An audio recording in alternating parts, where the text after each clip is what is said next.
we had a block in the back on punt. We had a hold on a punt. And, both those penalties are made by freshmen playing for the first time. And, we need the freshmen to grow up and be able to contribute more and put them on those units and not pay a price.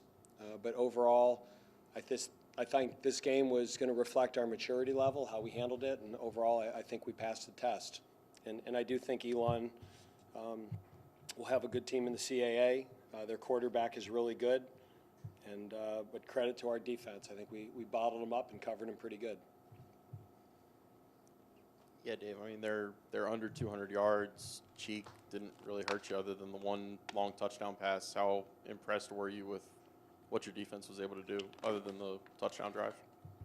I mean, if you take away that one drive, I think we played as good as you can. I mean, he's a good quarterback. He's accurate. They were down some guys. They were down their tight end. They were down their slot receiver. They were down an offensive lineman. I thought their offensive plan was good. But, I think at a certain point, we overwhelmed them a little bit. And, these are games that you love them when they're on the schedule, but you don't necessarily like them when you play them. I get more nervous and more probably have more anxiety over these games than when we play an ACC game or North Carolina, just because you're always trying to get in the minds of your players and you wonder where they're at mentally. And I don't think we started as fast as we did the first three games. But I think once we got tested a little bit, and I thought we responded well, and they scored, and we came back and scored right away to make it 21-7, and so I think we did what we had to do when we had to do it.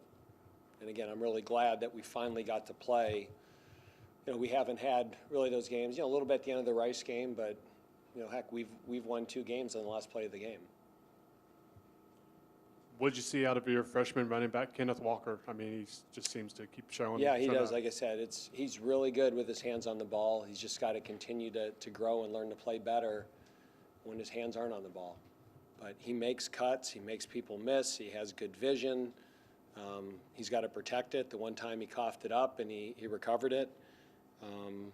So again, he's a good football player. He's a back, and he's got good vision, instincts. Can make people miss. He can catch the football, and he's improving without the ball. He's getting better in protections and better overall with the offense.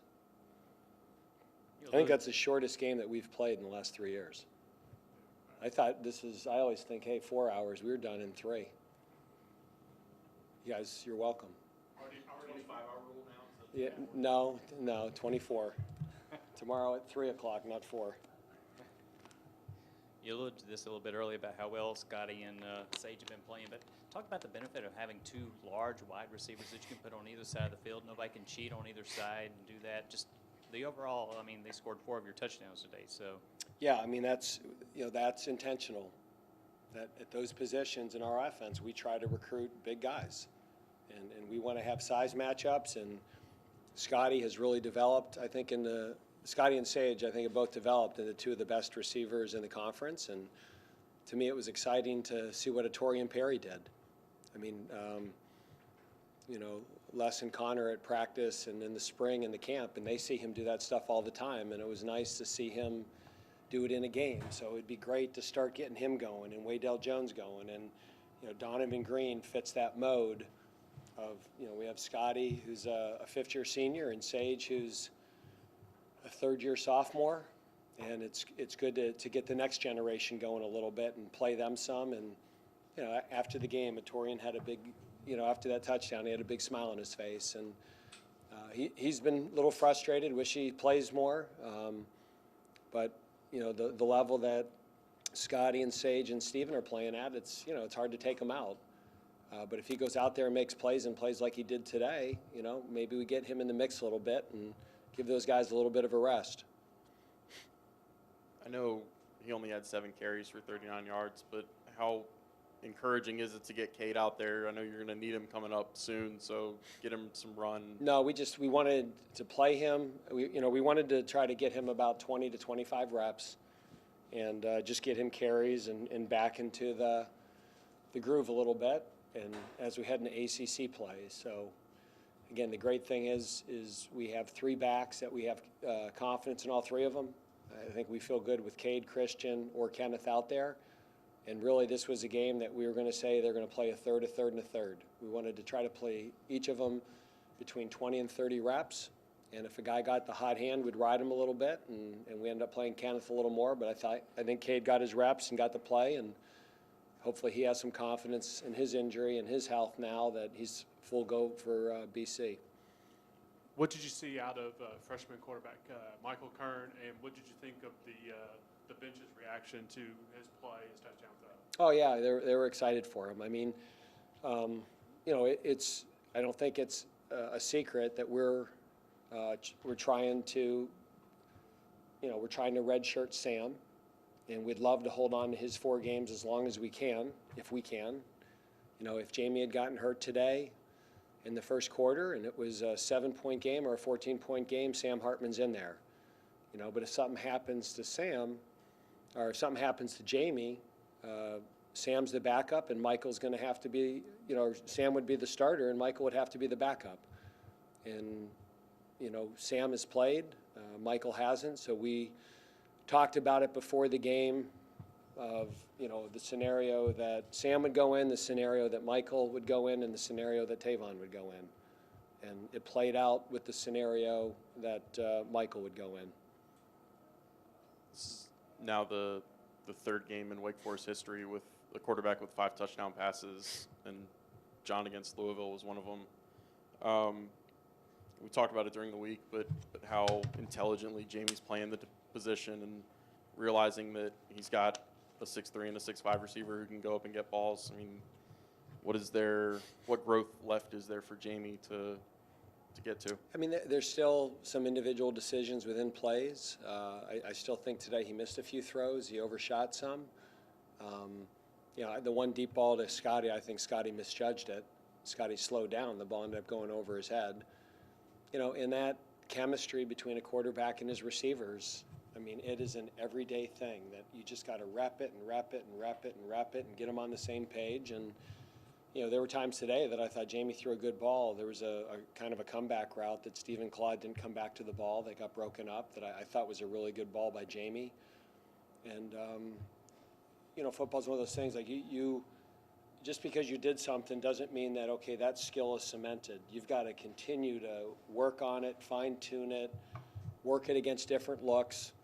And, we have the benefit of experience right now. I mean, right now, Scotty's played a lot of football. Cade's played a lot of football. Sage is starting to play a lot of football. Jack Frudenthal, Brandon Chapman, the O-line. We have a pretty experienced offensive group, and, if we can get Kendall back next week, that would be a huge boost as well. It's good to see Jaquari out there today. I thought he did some good things. The touchdown he caught on the 4th down. Those individual plays can really propel a player then on to bigger things. We'll ask about Kendall on Tuesday, and you'll know more, or are you comfortable saying? Yeah, I mean, we'll say. I mean, I may tell you, I may not. So. You're allowed to do. Which I'm allowed to do, which I learned from other sources. Dave, you talked about the second string largely gave up that big drive. It wasn't the second string. It was, we played A.J. Williams a little bit today. We wanted to get Isaiah Isama in there. We need those guys to play, and we need them to rotate in. And we just made a decision. We were going to put him in the 3rd series, and we got to get him ready. And it didn't work out too well. But did they respond from there? They did. They did. I think after the shock of playing and giving up a score, I thought they settled down, and we continued. We didn't pull Isaiah. We kept playing him. We kept playing A.J. And, hopefully we get Kobe Davis back next week. He would have been available in an emergency today, but, we got to start playing those guys because we're going to need them. Trey Rucker, did he do well in the start? I think so. Yeah, I mean, I'll watch the film, and generally if they don't miss a tackle or I don't see the ball over their head, my reaction as a press conference is yes. But if I say that and you write it, Coach Hemphill will grab me and say, well, why'd you say he played well? He graded out at 64.5%. And I'll say, I didn't watch the film. So I'm going to watch the film, and my impression is he played well, but I'll hold judgment on that till tomorrow.